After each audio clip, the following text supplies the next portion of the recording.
തെക്കുവടക്കിൻ്റെ ചരിത്രത്തിൽ പലപ്പോഴും ഒരു സ്ഥലത്ത് തന്നെ ഒരു എപ്പിസോഡ് മുഴുവൻ നമ്മൾ കാഴ്ചകൾ കണ്ടിട്ടുണ്ട്, അറിഞ്ഞിട്ടുണ്ട്. പക്ഷേ പക്ഷേ ആദ്യമായിട്ടായിരിക്കും ഒരു എപ്പിസോഡിലും തീരാത്ത കാഴ്ചകൾ അടുത്ത എപ്പിസോഡ് തുടങ്ങുന്നതും അതേ സ്ഥലത്ത് തന്നെ. സോ നമ്മളിപ്പോഴും ഉള്ളത് തൃശ്ശൂർ അല്ലേ, സൂ മ്യൂസിയത്തിലാണ്. എല്ലാവർക്കും ഒരിക്കൽ കൂടി തെക്കുവടക്കിൻ്റെ പുതിയൊരു അധ്യായത്തിലേക്ക് സ്വാഗതം. യെസ്, അപ്പോൾ ഇന്ന് നമ്മൾ തുടങ്ങി വെക്കുന്നത് മൾട്ടിപർപ്പസ് മ്യൂസിയത്തിൽ നിന്നാണ്. നമ്മൾ സൂവിന്റെ കാഴ്ചകൾ നമ്മൾ കണ്ടു, അതിൽ തന്നെ നമ്മൾ അവിടെ മ്യൂസിയം കണ്ടു, ആർട്ട് മ്യൂസിയത്തിൽ പോയി. ഇനി നമ്മൾ മൾട്ടിപർപ്പസ് മ്യൂസിയത്തിലേക്കാണ് പോകുന്നത്. ഇനി ഇവിടെ എന്തൊക്കെയാണ് പുതുമ നിറഞ്ഞ സംഭവങ്ങൾ? യെസ്, അപ്പോൾ കൂടെ കൂടിക്കോ ബാക്കി കാഴ്ചകളിലേക്ക്.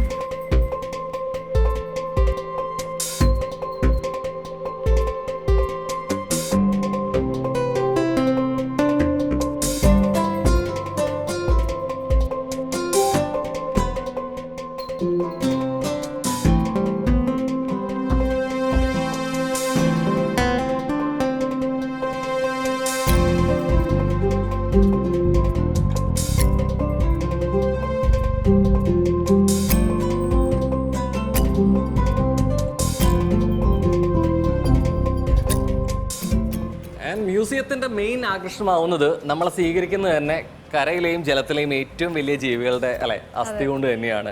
തുടക്കത്തിൽ തന്നെ വാതിലിന് രണ്ട് സൈഡിലായിട്ട് തിമിംഗലത്തിൻ്റെ താടിയിൽ നമുക്ക് കാണാൻ പറ്റും. അകത്തോട്ട് കയറുന്ന സമയത്ത് നമുക്ക് കുറച്ച് വിദൂര ദൃശ്യമായിട്ട് ഇപ്പോൾ കാണാമെങ്കിലും അടുത്തെത്തുമ്പോൾ കുറച്ചും കൂടി നമുക്ക് വിശദമായിട്ട് കാണാൻ പറ്റും. ആനയുടെ അസ്ഥികൂടമാണ്. എന്ന് പറയുമ്പോൾ തൃശ്ശൂരാണ് നിൽക്കുന്ന ആഘോഷങ്ങളുടെ നാട്ടിലാണ്. തൃശ്ശൂരിൻ്റെ പ്രധാന ആഘോഷം കൂടിയായ തൃശ്ശൂർ പൂരത്തിന് തിരുവമ്പാടി വിഭാഗത്തിന് തിടമ്പേറ്റിയിരുന്ന കേരളത്തിൽ നിന്ന് ഏറ്റവും ഉയരം കൂടിയ ആനയായിരുന്ന ചെങ്കല്ലൂർ രംഗനാഥൻ്റെ അസ്ഥികൂടമാണ്. ആക്ച്വലി ആ സൈസിൽ തന്നെ അവിടെ പ്ലേസ് ചെയ്തിരിക്കുന്നതാണ്. ഏകദേശം 11 അടിയും 1.5 ഇഞ്ചും അത്രയും ഹൈറ്റ് ആയിരുന്നു. അതിൽ തന്നെ നമുക്ക് ഊഹിക്കാം എത്രത്തോളം വലുപ്പമുണ്ടോ എന്നുള്ളത്. ആ വലുപ്പത്തിൻ്റെ ഇത് നമുക്ക് കുറേ കൂടി അടുത്ത് കാണുമ്പോൾ നമുക്ക് മനസ്സിലാക്കാൻ പറ്റും എന്നുള്ളതാണ്. അപ്പോൾ നമുക്ക് കയറുമ്പോൾ തന്നെ നമുക്ക് അതിശയിപ്പിക്കുന്ന കാഴ്ചകൾ ഉള്ളിൽ എന്നുള്ളത് വ്യക്തമാണ്. ബാക്കി കാഴ്ചകൾ നമുക്ക് കയറി തന്നെ കാണാം അല്ലേ.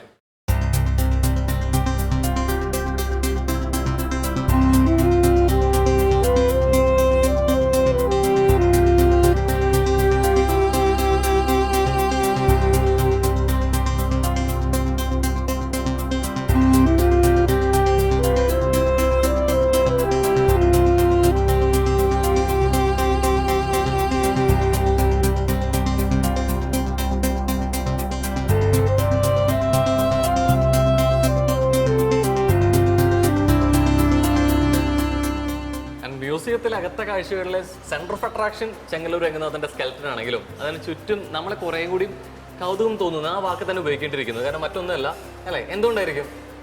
അതിനൊരു പ്രത്യേക റീസൺ ഉണ്ട്. കാരണം നമ്മളിവിടെ കുറെ ആനിമൽസിനെ കണ്ടു, പക്ഷെ നമുക്ക് തോന്നും അത് നമ്മളിങ്ങനെ പ്രതിമ പോലെ ഉണ്ടാക്കി വെച്ചിരിക്കുന്നതാണ്. പക്ഷെ ആക്ച്വലി ഇത് ഒറിജിനൽ സ്കിന്നാണ്. ഇതിന്റെ ഉള്ളിൽ സ്റ്റഫ് ചെയ്തിരിക്കുകയാണ്, കോട്ടൺ വെച്ച് സ്റ്റഫ് ചെയ്ത് വെച്ചിരിക്കുന്ന നമ്മൾ കാണുമ്പോൾ തോന്നും ഇത് ഭയങ്കര ഒറിജിനൽ ആണെന്നുള്ളത്. അതിന്റെ പെർഫെക്ഷനെ കുറിച്ച് നമ്മൾ സംസാരിക്കും. അതെ, നമ്മൾ നടന്നു വരുമ്പോഴും പറയായിരുന്നു ഭയങ്കര പെർഫെക്ഷൻ ആണല്ലോ ഉണ്ടാക്കി വെച്ചാണ്. പിന്നെയാണ് നമ്മൾ അറിഞ്ഞത് ഇത് ഒറിജിനൽ സ്കിന്നാണ്.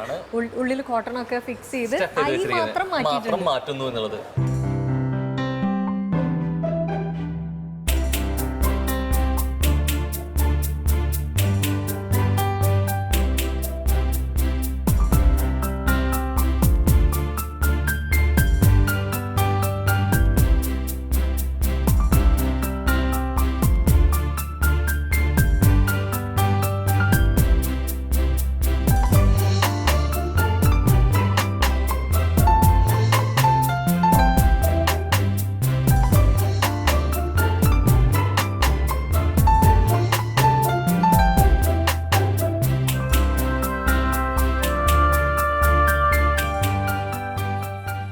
നേരത്തെ നമ്മൾ തിമിംഗലത്തിന്റെ ജോ ലൈനാണ് അവിടെ കണ്ട എൻട്രൻസ്. ഇപ്പൊ അതിന്റെ തലയോട്ടി നമ്മുടെ ഹ്യൂമൻ സ്കെൽറ്റൻ ഓൾറെഡി നമ്മൾ പഠിച്ചിട്ടുണ്ട്. റോഹം പഠിച്ചതറിയില്ല.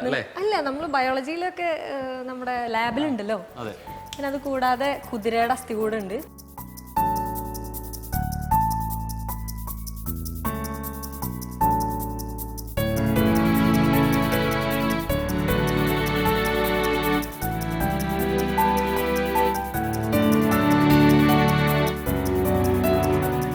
ചില ഉൽപ്പന്നങ്ങളൊക്കെ പലപ്പോഴും നമ്മൾ ഈ കാലഘട്ടത്തിനനുസരിച്ച് നമുക്ക് അത് ഒന്നില്ലെങ്കിൽ അത് അന്യം നിന്ന് പോയേക്കാം, നഷ്ടപ്പെട്ടേക്കാം, ഇല്ലെങ്കിൽ ഈ വിളിക്കുന്ന പേരുകൾ മാറ്റം വന്നേക്കാം, രൂപം മാറ്റം വന്നേക്കാം.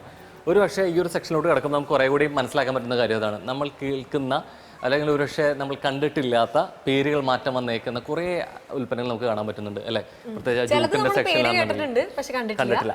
അങ്ങനെ പറയുമ്പോൾ പറയേണ്ട ഒരു സംഭവം കൂടിയാണ് ഇവിടെ നമ്മൾ കുട്ടിത്തേവാങ്ക, നമ്മൾ പലപ്പോഴും നമ്മുടെ ഭാഷാ പ്രയോഗത്തിൽ എടുത്ത് പറയുന്ന കേസാണ് കുട്ടിത്തേവാങ്ക എന്നുള്ളത്. പക്ഷേ നമുക്ക് കൃത്യമായിട്ട് കാണുന്നത് എനിക്ക് ആദ്യ ദൃശ്യമാണ്. ഞാൻ ആദ്യമായിട്ടാണ് ഈ പേര് നല്ല കേട്ടുവരിച്ച് നമ്മൾ കളിയാക്കാൻ വിളിക്കുന്നൊക്കെ അല്ലാതെ ഇതാണ് സംഭവം എന്ന് ഞാനിപ്പോഴാണ് കാണുന്നത്. മരത്തിലെ കൊത്തുപണികളും ശില്പങ്ങളും നമ്മൾ എക്കാലത്തും പ്രിയപ്പെട്ടതാണ്. പക്ഷേ അല്ലേ, അത് ഒരു തടിയിൽ തന്നെ അല്ലെങ്കിൽ ഒരൊറ്റ പേരിൽ തന്നെ ഒന്നിലധികം ജീവികളെ കൊത്തിയെടുത്താലോ, അത്തരത്തിൽ ഇൻട്രസ്റ്റിംഗ് ആയിട്ടുള്ളൊരു കാഴ്ചയാണ് ആക്ച്വലി മ്യൂസിയത്തിൽ ഇപ്പോൾ നമുക്ക് കാണാൻ പറ്റുന്നത്. ഒരൊറ്റ പേരിൽ കുന്നിവാങ്ങയുടെ ഒരു വേരിൽ നിന്നാണ് ഇത്ര അധികം ജീവികൾ പിറവിയെടുത്തത് എന്നുള്ളതാണ് അല്ലേ. ഇതാരാ ചെയ്തതെന്നറിയോ? അതാണ് ഇൻട്രസ്റ്റിംഗ്. അതെ, പറഞ്ഞോളൂ. അത് വിയ്യൂര് ജയിലില് അവിടെ എന്താണ് ജീവപര്യന്തം തടവിലായിരുന്ന വേലായുധൻ എന്നൊരു വ്യക്തിയാണ് പാലക്കാട് സ്വദേശി. യെസ്, തീർച്ചയായിട്ടും പുള്ളി ഒരു 8 മാസം എടുത്ത് ഒരു 10,000-ലധികം രൂപ ചെലവ് വന്നിട്ടുള്ള ഒരു ശില്പമാണിത്. അതെ. പിന്നീട് അവിടെ തന്നെ ജയിലിൽ സൂപ്രണ്ടായിരുന്ന ബാസ്റ്റൺ സാർ 1987 ഇത് മ്യൂസിയത്തിന് കൈമാറുകയായിരുന്നു. ആൻഡ് മ്യൂസിയം കാഴ്ചകൾ എപ്പോഴും നമുക്ക് അല്ലെ കുറെ കാര്യങ്ങൾ കാണാനൊപ്പം തന്നെ പഠിക്കാനുള്ള കൂടിയും അല്ലെ ഒരു അവസരം കൂടിയാണ്. അത്തരത്തിൽ കുറെ കൂടി കുട്ടികൾക്കായിരിക്കും ഇതെന്താണെന്നുള്ള കൗതുകം കൂടുതൽ ഉണ്ടായിരിക്കുക എന്നുള്ളത്. അങ്ങനെ കുറച്ചധികം കുട്ടികൾ ഒരു ഫാമിലി നമ്മുടെ ഒപ്പം ചേരുന്നുണ്ട്. നമസ്കാരം. നമസ്കാരം. ആരോ ഒന്ന് മൈക്ക് പിടിച്ച് എല്ലാവരും ഒന്ന് പരിചയപ്പെടുത്താൻ. അനീഷ, നാസിഫ്, അനസ്, അൽഫിദ, മുഹമ്മദ് നാസിം, ഇങ്ങോട്ട് തിരിഞ്ഞു. അൻഷിദ. ഓക്കേ, എൻ്റെ പേര് നാസർ. ഒറ്റപ്പാലത്ത് നിന്നാണ് വരുന്നത്. അടിപൊളി. എന്താ ചെയ്യുന്നത്? ഞാൻ ഗൾഫിലാണ്, അബുദാബിയിലാണ്. അപ്പൊ ലീവിന് വന്നതാണ്. കറക്റ്റ് ടൈമിങ്ങിനാണ് ലീവിന് വന്നത് അല്ലേ? അടിപൊളി അടിപൊളി. ഓക്കെ, ഇതില് ഏറ്റവും കലാപരമായിട്ട് മുന്നിട്ട് നിൽക്കുന്നത് ആരാ? പാട്ട് പാടാൻ പറഞ്ഞാൽ പാട്ടെന്ന് പറഞ്ഞപ്പോ തന്നെ ഒരു ചിരി. ഇത് പഠിച്ചേ, ഒരു പാട്ട് പാടിയേ. ഏ ചിന്നത്തി പരിക്കഞ്ചലെ ചിരിക്കൊട്ടിത്ത ചിരികെ വലുതായ കുഞ്ഞിളമേ വാക്ക് ചൊല്ലിടവേ നമ്മുടെ പള്ളിക്കൂടാമത്തെ എന്ന പോലെ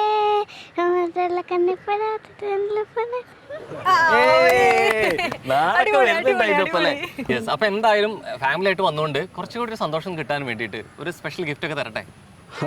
തരാം, റെഡിയാണ്. പക്ഷെ ഗിഫ്റ്റ് വാങ്ങണമെങ്കിൽ ചെറിയൊരു കണ്ടീഷൻ ഉണ്ട്. വളരെ ലളിതമായിട്ടൊരു ചോദ്യം ചോദിക്കും, അതിന് ഉത്തരം കിട്ടണം. എന്തായാലും സിനിമ കൊണ്ടുപോകാറുണ്ടോ? സിനിമയ്ക്ക് കൊണ്ടുപോകാറുണ്ടോ? ഉണ്ട്. അപ്പൊ സിനിമ എന്തായാലും വീട്ടിലായാലും കാണാറുണ്ട്. അങ്ങനെ നമ്മുടെ പ്രിയപ്പെട്ട ലാലേട്ടനും മമ്മൂക്കയും ഒരുമിച്ച് അഭിനയിച്ച ഒരു 5 സിനിമകൾ പറയണം. പക്ഷെ അത് 30 സെക്കൻഡ് സമയം തരുള്ളൂ. റെഡി?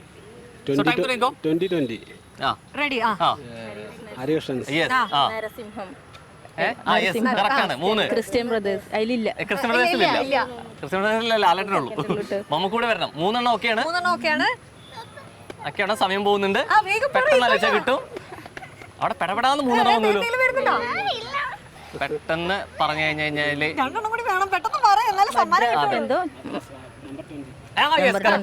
ഒന്നുകൂടെ അതെ അതെ, സമയം കഴിയാൻ പോവാണ്. പെട്ടെന്ന് എന്നുള്ള രീതിയിലേക്ക് പറഞ്ഞു. കിട്ടുന്നില്ല. പഴയ പടങ്ങൾ ഏതൊക്കെ ഉണ്ട്? ഒന്ന് ആലോചിച്ചാൽ നല്ല രീതിയിലേക്ക് കിട്ടും. ഇല്ല, കിട്ടുന്നില്ല. ഏതാണ് ലാസ്റ്റ് ചാൻസ്? ഏതാണ്? മനുവങ്കിൾ. റൈറ്റ് ആൻസർ ആണ്. ലാസ്റ്റ് ചാൻസിലേക്ക് വന്നത് അങ്ങനെയാണ്. ഇന്നറിൽ പോലും കറക്റ്റ് പറഞ്ഞിട്ടുണ്ട് എന്നുള്ളതാണ്. ലാലേട്ടൻ അതിലെ ആക്ച്വലി ലാലേട്ടൻ തന്നെയായിട്ടാണ് അതിൽ അഭിനയിച്ചിട്ടുള്ളത്. മോഹൻലാൽ എന്നുള്ള ക്യാരക്ടർ തന്നെയായിട്ടാണ് അഭിനയിച്ചിട്ടുള്ളത്. സിനിമ നടനായിട്ട്. അപ്പൊ എന്തായാലും റൈറ്റ് ആൻസർ ആണ്. അപ്പൊ നമുക്ക് എന്തായാലും ഒരു കിടിലൻ ഗിഫ്റ്റ് തന്നെ കൊടുക്കണം അല്ലേ? മണവും ഗുണവുമുള്ള ശരിയായ കായം BB കായത്തിന്റെ ഒരു സ്പെഷ്യൽ ഗിഫ്റ്റ് ആണ്. യെസ്, നാടറേറ്റ് നാവിലൂടെ ബോധിനി ഫുഡ് പ്രൊഡക്ട്സ് നൽകുന്ന ഒരു സ്പെഷ്യൽ ഗിഫ്റ്റ്. കൺഗ്രാറ്റുലേഷൻസ്.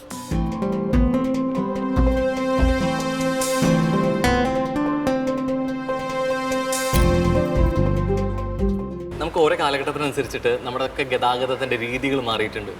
പണ്ട് കുറെയൊക്കെ കേരളത്തിൽ ജലഗതാഗതം ആയിരുന്നെങ്കിൽ പിന്നീട് എന്ത് മാറി? ട്രെയിനിലോട്ട് മാറി, ഫ്ലൈറ്റിലോട്ട് മാറി, പിന്നെന്തിലേക്ക് മാറി? പണ്ടുണ്ട് വാഹന ഗതാഗതം, റോഡ് മാർഗം കൂടുതലായിട്ട് ഉപയോഗിക്കാൻ തുടങ്ങി എന്നുള്ളത്. സോ ഇതിനൊക്കെ എന്ത് വേണം? എഞ്ചിൻ വേണം അല്ലെ? ഫ്യൂവൽ വേണം. ഈ എഞ്ചിനും ഇതൊന്നും അല്ലാതെ രീതിയിലേക്ക് അങ്ങനെ ഇല്ലാതെ ഒരു എഞ്ചിൻ പ്രവർത്തിക്കേണ്ട എപ്പോഴും കൽക്കരിയാണെങ്കിൽ വേണം. സോ അങ്ങനെ ഒന്നും ഇല്ലാതെ പ്രവർത്തിക്കുന്ന ഒരു ഗതാഗത രൂപം എങ്ങനെയുണ്ട്? ചിന്തിക്കാൻ പറ്റുന്നുണ്ടോ? ഇപ്പൊ ചിന്തിക്കാൻ പറ്റുന്നുണ്ടായിരുന്നില്ല, പക്ഷെ ഇത് കണ്ടപ്പോ ചിന്തിച്ചു തുടങ്ങി. അപ്പൊ അന്ന് അക്കാലത്തുള്ളവർ ചിന്തിച്ചിരുന്നു.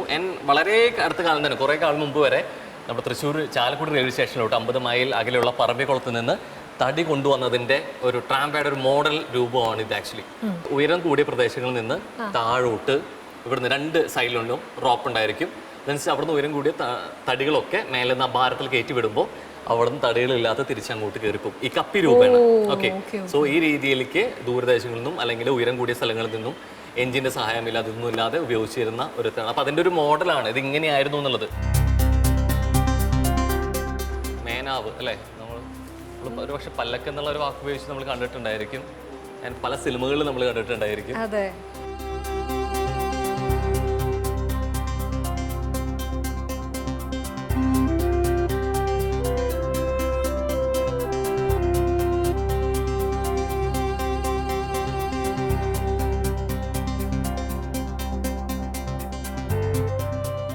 വെപ്പൺസ് ആയുധങ്ങളുടെ തന്നെ അല്ലെ കുറെ കൂടി മുൻകാല ആയുധങ്ങളിൽ പക്ഷെ നമ്മളിപ്പോൾ കാണുന്നത് ചരിത്ര സിനിമകളുടെ ഭാഗമായിട്ടോ ആ രീതിയിലേക്കൊക്കെ നമുക്കിത് കാണാൻ പറ്റുക എന്നുള്ളത്. പഴശ്ശിരാജ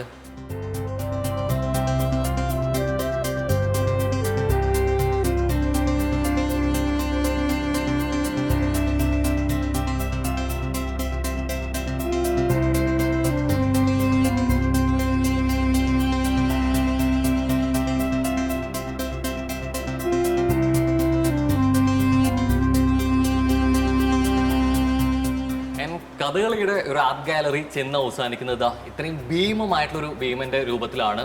പള്ളുരുത്തിയിലെ അഴകിയക്കാവ് ദേവി ക്ഷേത്രത്തിലെ പടയണി മഹോത്സവത്തിന് ഉപയോഗിക്കുന്ന ഭീമന്റെ രൂപമാണ്. ഏകദേശം 100 വർഷത്തിലേറെ ഇതിന് പഴക്കമുണ്ട് എന്നുള്ളതാണ്. പക്ഷേ 1952 ദേവസ്വം ഭരണസമിതി ഇത് മ്യൂസിയത്തിന് കൈമാറുന്നതും അതുകൊണ്ട് തന്നെ നമുക്ക് പിൽക്കാലം നമുക്ക് കാണാനും അടുത്തറിയാനും ഇവിടെ വരുന്ന സന്ദർശകർക്ക് ഒക്കെ കാണാനും പറ്റി എന്നുള്ളതാണ്. പക്ഷെ 100 വർഷം പഴക്കമുണ്ടെങ്കിലും അതിന്റെ ഒരു പൊളിച്ച കുറവ് അങ്ങനെ ഒന്നുമില്ല അല്ലേ, ഇപ്പോഴും പുത്തനായിട്ട് കളർഫുൾ ആയിട്ട് നിൽക്കുന്നുണ്ട് എന്നുള്ളത് തന്നെയാണ്. അപ്പൊ തീർച്ചയായിട്ടും വിശേഷങ്ങൾ മ്യൂസിയത്തിൽ മാത്രം മെല്ലെ നമ്മൾ തീരുകയാണ്. പക്ഷെ അതുകൊണ്ട് ഇന്നത്തെ എപ്പിസോഡിൽ വിശേഷങ്ങളും കാഴ്ചകളും തീരുന്നില്ല, തൃശ്ശൂരത്തെ കാഴ്ചകളും വിശേഷങ്ങളും തീരുന്നില്ല. അങ്ങനെ കെടുക്കല്ലേ.